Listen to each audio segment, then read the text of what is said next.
വേറെ എന്ത് വഴിയാ ഉള്ളത്? പ്ലീസ് പറയൂ. ദേവേന്ദ്രൻ അപേക്ഷ സ്വരത്തിൽ അയാളോട് പറഞ്ഞു.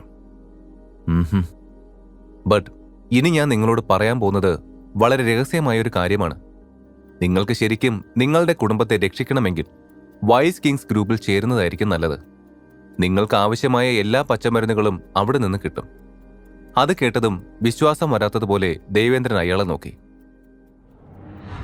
നിങ്ങളെന്താ കളി പറയുകയാണോ? ഈ വൈസ് കിങ്സ് ഒരു കൾട്ട് ഭാഗമായി പ്രവർത്തിക്കുന്ന ഒരു ഇല്ലീഗലായ കമ്പനിയല്ലേ? അതിന്റെ അപകടം എന്താന്ന് എനിക്ക് നന്നായി അറിയാം. അവരോട് മുട്ടി നിൽക്കാൻ ഇപ്പോൾ എനിക്ക് പറ്റില്ല. എനിക്ക് നിങ്ങളുടെ ലൈഫ് സ്ട്രീറ്റ് കമ്പനിയുമായിട്ട് മാത്രം ഇടപാട് മതി. വൈസ് കിങ്സ് വേണ്ട. എന്റെ കുടുംബത്തിന്റെ ഇപ്പോഴത്തെ അവസ്ഥ ശരിക്കും എന്താണെന്ന് നിങ്ങൾക്കറിയാലോ. എല്ലാം അറിഞ്ഞിട്ടും നിങ്ങളിത് എന്നോട് ചോദിച്ചതെന്തിനാ? ദേവേന്ദ്രൻ രോക്ഷത്തോടെ, അതിലുപരി നിസ്സഹായതയോടെ ചോദിച്ചു. ഒരു മിനിറ്റ് വർമ്മ സാർ, എനിക്ക് നിങ്ങളോടൊരു കാര്യം പറയണം. നിങ്ങൾ കരുതുന്ന പോലെ ഞാനിപ്പോൾ ലൈറ്റ് സ്റ്റേറ്റ് കമ്പനിയിലല്ല ജോലി ചെയ്യുന്നത്. ഞാൻ 5 വർഷം മുമ്പ് വൈസ് കിങ്സിൽ ചേർന്നു.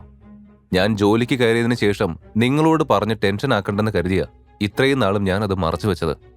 അയാൾ പതിഞ്ഞ സ്വരത്തിൽ ദേവേന്ദ്രനോട് പറഞ്ഞു. അത് കേൾക്കെ ദേവേന്ദ്ര വർമ്മയാകെ ഞെട്ടിപ്പോയി. നീ ഇങ്ങനെ ചെയ്യുമെന്ന് ഞാൻ ഒരിക്കലും വിചാരിച്ചില്ല.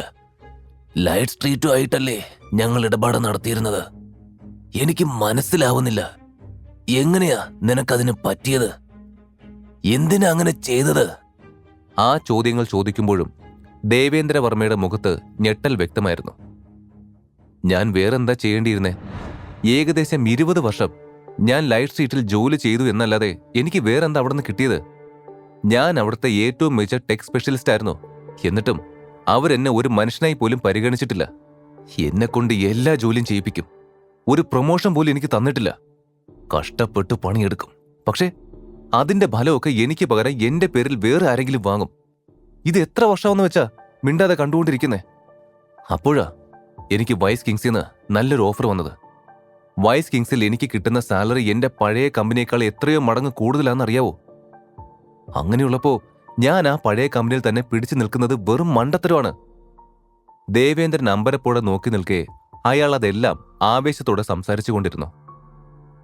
വർമ്മ സർ, ഞാൻ നിങ്ങളോട് പറയുന്നത് നിങ്ങളുടെ നല്ലതിനു വേണ്ടിയാണ്. താങ്കളുടെ കുടുംബത്തെ ഇപ്പോൾ വൈസ് കിങ്സിന്റെ സംരക്ഷണത്തിലാക്കിയാൽ താങ്കൾക്ക് സങ്കല്പിക്കാൻ കഴിയുന്നതിലും കൂടുതൽ ആനുകൂല്യങ്ങൾ കിട്ടും. അക്കാര്യത്തിൽ ഞാൻ ഉറപ്പുതരാം. പിന്നെ നിങ്ങൾ ചോദിച്ച ആ ടാബ്ലറ്റ് വേണമെങ്കിലും ഈ വഴി മാത്രമേ താങ്കൾക്ക് മുമ്പിലുള്ളൂ. കാരണം ടാബ്ലറ്റ് നിർമ്മിക്കുന്നത് ലൈറ്റ് സ്ട്രീറ്റ് കമ്പനിയല്ല. ഞാൻ പറഞ്ഞതിന്റെ അർത്ഥം മനസ്സിലായല്ലോ അല്ലേ? അയാൾ അർത്ഥമാക്കിയത് എന്താണെന്ന് മനസ്സിലാക്കിയ വർമ്മ ഒന്ന് നെടുവീർപ്പിട്ടു പോയിരുന്നു. നിങ്ങൾക്കിതൊക്കെ എത്ര നിസ്സാരമായിട്ടാ കാണാൻ പറ്റുന്നേ? എന്റെ കുടുംബത്തെ വൈസ് കിങ്സിനെ പോലൊരു ഗ്യാങ്ങിലേക്ക് ഞാൻ അറിഞ്ഞുകൊണ്ട് എങ്ങനെ എത്തിക്കും? വർമ്മ വല്ലായ്മയോടെ ചോദിച്ചു. നിങ്ങൾ ഈ ചിന്തിച്ച് കൂട്ടുന്നൊക്കെ മണ്ടത്തരങ്ങളാണ്. ഇന്ന് ഈ ലോകത്തിലെ എല്ലാവരും എല്ലാത്തിനോടും മത്സരിക്കുകയാണ്. അതിനിടയ്ക്ക് ഇങ്ങനെയൊക്കെ പറഞ്ഞാൽ നിങ്ങൾ എവിടെയും എത്തില്ല മിസ്റ്റർ. ഇനി അതല്ല നിങ്ങൾ അന്വേഷിക്കുന്നത് നിങ്ങൾക്ക് കിട്ടണമെങ്കിൽ അവസാനം ഞങ്ങളുടെ അടുത്ത് തന്നെ നിങ്ങൾക്ക് വരേണ്ടി വരും. പിന്നെ ഞാൻ പറഞ്ഞത് വിശ്വാസമില്ലേ? നിങ്ങൾക്ക് ലൈറ്റ് സ്ട്രീറ്റിൽ പോയി സംസാരിക്കാം. അയാൾ വർമ്മയുടെ തോളിൽ തട്ടി പറഞ്ഞു. ആ പിന്നെ വൈസ് കിങ്സിനെ പറ്റി നിങ്ങൾ ആരോടും പറയാത്തിടത്തോളം നിങ്ങളുടെ കുടുംബത്തിലെ ഒരു വ്യക്തിക്കും ഒരു ദോഷവും വരില്ല. എല്ലാവരും സേഫായിരിക്കും. അയാൾ വീണ്ടും ഒരു പുഞ്ചിരിയോടെ പറഞ്ഞു. ആരോടും പറയില്ല. പക്ഷേ ഞാൻ ആലോചിച്ചിട്ടൊരു തീരുമാനമെടുത്തിട്ട് ബാക്കിയുള്ള കാര്യത്തെപ്പറ്റി ചിന്തിക്കാം. ദേവേന്ദ്ര വർമ്മ ഒന്ന് ദീർഘശ്വാസം എടുത്തുകൊണ്ട് പറഞ്ഞു. ഓക്കെ, അതൊക്കെ നിങ്ങളുടെ ഇഷ്ടം. അപ്പോൾ ഞാൻ പോട്ടെ. നിങ്ങളുടെ കുടുംബത്തിന്റെ ഭാവിയെക്കുറിച്ച് നന്നായി ആലോചിച്ചിട്ട് എന്നെ വിളിക്ക്. അത്രയും പറഞ്ഞ ശേഷം ആ വ്യക്തി തന്റെ ബ്രീഫ് കേസും എടുത്ത് അവിടെ നിന്ന് പോയി. ഇനി എന്ത് ചെയ്യണമെന്നറിയാതെ ദേവേന്ദ്രൻ സോഫയിലിരുന്നു. ദിവസങ്ങൾക്കിപ്പുറം ജയിലിൽ യാദവ് ഒതുങ്ങിയതിന് കാരണം ഋഷിയാണെന്ന വാർത്ത കാട്ടുതീ പോലെ പടർന്നു. അതോടെ ഋഷിയെ ജയിലിൽ ഹീറോയായി ആഘോഷിക്കാൻ തുടങ്ങി. കൂടാതെ ആരോടും സംസാരിക്കാത്ത ഡാർവിന്റെ ഋഷിയുമായുള്ള സൗഹൃദവും ഋഷിയിലേക്കുള്ള എല്ലാവരുടെയും ശ്രദ്ധ തിരിക്കാൻ കാരണമായി. 2 ആഴ്ച കഴിഞ്ഞിട്ടും ഡാർവിനെതിരെ ഒരു തെളിവും ശേഖരിക്കാൻ ഗൗരിക്ക് കഴിഞ്ഞില്ല. അതിനാൽ അവർക്ക് അവനെ മോചിപ്പിക്കേണ്ടി വന്നു. ഋഷി, ഞാൻ പോകുക. നീ ജയിലിൽ നിന്നും ഇറങ്ങുമ്പോൾ ഞാൻ നിന്നെ കണ്ടോളാം. അതുവരെ ഒന്ന് കാത്തിരിക്കെ. ഋഷിയോട് യാത്ര പറഞ്ഞ് ഡാർവിൻ കുറച്ച് മുന്നോട്ട് പോയി. എന്നാൽ പെട്ടെന്ന് തിരിച്ച് നടന്നു വന്ന് ഋഷിയെ ഒന്ന് കെട്ടിപ്പിടിച്ചു. അതിനുശേഷം ഒന്നും മിണ്ടാതെ ഡാർവിൻ അവിടെ നിന്നും പോയി. എപ്പോഴും തന്നെ അകലത്തിൽ നിർത്തിയിരുന്ന ഡാർവിൻ ആദ്യമായി അങ്ങനെ പെരുമാറിയത് ഋഷിക്ക് അത്ഭുതമായിരുന്നു. ഞാൻ ഈ ജയിലിൽ വന്നതന്നെ അങ്ങേർക്ക് വേണ്ടിയാ. അങ്ങേര് പോയ സ്ഥിതിക്ക് ഇനി ഞാൻ ഇവിടെ എന്താ ചെയ്യാനാ? ഡാർവിൻ പോയി കഴിഞ്ഞപ്പോൾ ഇനി ഇവിടെ നിൽക്കുന്നതിൽ കാര്യമില്ലെന്ന് ഓർത്തുകൊണ്ട് ഋഷിയും ഉടനെ പുറത്തിറങ്ങാനുള്ള കാര്യങ്ങൾ ആലോചിച്ചു. പിറ്റേന്ന് രാവിലെ തന്നെ ഗൗരി ഋഷിയെ പുറത്തിറക്കിയിരുന്നു. അവൻ തിരികെ വീട്ടിലേക്ക് പോകുന്നതിനിടെ ഗൗരിയുടെ കോൾ വന്നു. എന്തായി ഋഷി? ഡാർവിൽ നിന്ന് എന്തെങ്കിലും വിവരം കിട്ടിയോ? ഗൗരി പ്രതീക്ഷയോടെ ചോദിച്ചു. ഇല്ല ഗൗരി, അയാൾ വളരെ ജാഗ്രതയോടെയാ പെരുമാറിയത്.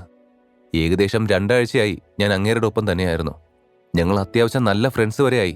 ബട്ട് അങ്ങേര് അങ്ങനെയൊന്നും വിട്ടു പറയുന്ന കൂട്ടത്തിലല്ല. ഞാൻ അങ്ങേരുടെ ബാക്ക്ഗ്രൗണ്ടൊക്കെ ഒന്ന് ചികഞ്ഞെടുക്കാൻ നോക്കിയതാ. ചോദിക്കുമ്പോഴെല്ലാം അങ്ങേര് എന്തെങ്കിലും പറഞ്ഞു ഒഴിയുമായിരുന്നു.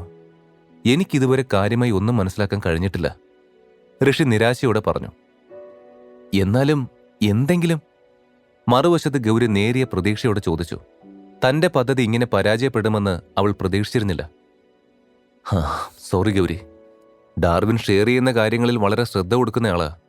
അങ്ങനെ എല്ലാം എല്ലാവരോടും പറയുന്ന കൂട്ടത്തിലല്ല. അബദ്ധത്തിൽ പോലും ആ വായിൽ നിന്ന് ഒരു വാക്ക് വീണിട്ടില്ല, ഋഷി അവളെ മനസ്സിലാക്കിക്കാൻ ശ്രമിച്ചുകൊണ്ട് പറഞ്ഞു. മറുപടിയായി ഗൗരി ഒന്നും പറഞ്ഞില്ല. എന്നാലും എനിക്ക് പ്രതീക്ഷയുണ്ട് ഗൗരി. തീർച്ചയായും എനിക്ക് അവരെക്കുറിച്ച് എന്തെങ്കിലും കണ്ടെത്താൻ പറ്റും. ഗൗരിയുടെ നിശബ്ദത അറിഞ്ഞതും ഋഷി അവളെ സമാധാനിപ്പിക്കും വിധം പറഞ്ഞു. ഋഷി, നീ എന്താ പറയുന്നത്? നിനക്ക് വല്ല ഐഡിയ ഉണ്ടോ? ചുമ്മാ ആർക്കെങ്കിലും അവരെ കണ്ടുപിടിക്കാൻ പറ്റുമെന്ന് തോന്നുന്നുണ്ടോ? എത്ര നാളായി ഞങ്ങൾ അവരെ തിരയുന്നെന്നറിയാവോ? അവർക്കെതിരെ ഒരു തെളിവ് പോലും ഞങ്ങൾക്ക് ഇതുവരെ കിട്ടിയിട്ടില്ല. പിന്നെ ഋഷി, നീ അവരോടൊന്നും അധികം അടുക്കാൻ നിൽക്കണ്ട. എത്ര അകന്നിരിക്കാൻ പറ്റുമോ അത്രയും അകന്നു മാറുക. അതാ എന്തുകൊണ്ട് നല്ലത്. ഇതുവരെ നിന്നെ സഹായിച്ചത് ഞാനായിരുന്നു. എന്റെ പ്ലാൻ ഫെയിലായി. ഇനി നീ ഇതിലൊന്നിലും ഇറങ്ങണ്ട. ഇതിവിടെ ഇപ്പം അവസാനിപ്പിച്ച് നീ നിന്റെ ശരിക്കുള്ള വർക്കിൽ ഫോക്കസ് ചെയ്യുന്നതാ നല്ലത്. ഇങ്ങനെയുള്ളവരുടെ പിറകെ പോയി എന്തെങ്കിലും കൂടുതൽ പ്രശ്നം ഉണ്ടാക്കണ്ട. ഗൗരി മുന്നറിയിപ്പ് നൽകി ഫോൺ കട്ട് ചെയ്തു. ശേ, ഇതിങ്ങനെ പാതി വഴിയിലിട്ടിട്ട് പോകാനാണോ ഞാൻ ഇങ്ങനെ ജയിലിൽ കിടന്ന് കഷ്ടപ്പെട്ടത്? ഋഷി ഓരോന്ന് ചിന്തിച്ച് ഫോൺ കട്ട് ചെയ്ത് പോക്കറ്റിലിട്ടു. ഇനി എന്ത് ചെയ്യുമെന്ന് ഋഷി ആലോചിച്ചു. അവനും ആകെ ആശയക്കുഴപ്പത്തിലായിരുന്നു. ആദ്യം ത്രൈ മീഡിയയിലേക്ക് പോകാം. ജയിലിൽ പോയിട്ട് 2 ആഴ്ചയായി. അവിടെ കമ്പനിയിൽ എന്തൊക്കെ സംഭവിച്ചുവെന്തോ. പെട്ടെന്ന് അവിടെ എത്തണമെന്ന ചിന്തയിൽ അവൻ ഓട്ടോ വിളിക്കാൻ മെയിൻ റോഡിലേക്ക് വന്നു. പെട്ടെന്നാണ് 2 കുട്ടികൾ ഋഷിയുടെ അടുത്തേക്ക് വന്നത്. ഋഷി അവരെ ചോദ്യഭാവത്തിൽ നോക്കി പുരികമുയർത്തി. ഋഷി, ഞങ്ങളുടെ ബോസ് പറഞ്ഞു നിന്നെ കൂട്ടി വരാൻ. അതിലുയരമുള്ള കുട്ടി ഋഷിയോടായി പറഞ്ഞു. ഏത് ബോസ്? എന്താ നിങ്ങളീ പറയുന്നത്? ഋഷി കാര്യം മനസ്സിലാവാതെ ചോദിച്ചു. അവിടെ എത്തുമ്പോൾ എല്ലാം മനസ്സിലാവും. അവർ ഋഷിയോട് കാറിൽ കയറാൻ ആംഗ്യം കാട്ടി. ഇതിനി ആരാകുമെന്ന ചിന്തയിൽ എതിർപ്പൊന്നും കൂടാതെ തന്നെ ഋഷി കാറിൽ കയറി. അരമണിക്കൂറിന് ശേഷം അവർ അവനെ നഗരത്തിൽ നിന്ന് അല്പം അകലെയുള്ള ഒരു കെട്ടിടത്തിലേക്ക് കൊണ്ടുവന്നു. പുറത്തുനിന്ന് നോക്കിയാൽ ആ കെട്ടിടം മറ്റേതൊരു കെട്ടിടത്തെയും പോലെ വ്യത്യാസമില്ല എന്ന് തോന്നിക്കും. പക്ഷെ അകത്ത് കടന്നപ്പോഴാണ് അതൊരു ഹോട്ടലാണെന്ന് ഋഷിക്ക് മനസ്സിലായത്. Welcome my friend. ഞാൻ പറഞ്ഞില്ലേ നീ പുറത്തു വന്നാൽ നിന്നെ ഞാൻ കാണുമെന്ന്. ഡാർവിൻ കൈ നീട്ടി വന്ന് ചിരിച്ചുകൊണ്ട് പറഞ്ഞു. ഇത് തന്റെ പണിയായിരുന്നു ഡാർവിൻ ചേട്ടാ. ഞാൻ ഇവിടെ എത്തും വരെ എന്തൊക്കെ ആലോചിച്ചു. എന്തോ ശരിക്കും ഞാൻ പേടിച്ചുപോയി. ഈ കഥ തുടർന്ന് കേൾക്കുന്നതിനായി ഇപ്പോൾ തന്നെ പോക്കറ്റ് FM ആപ്പ് ഇൻസ്റ്റാൾ ചെയ്യൂ. Link in description.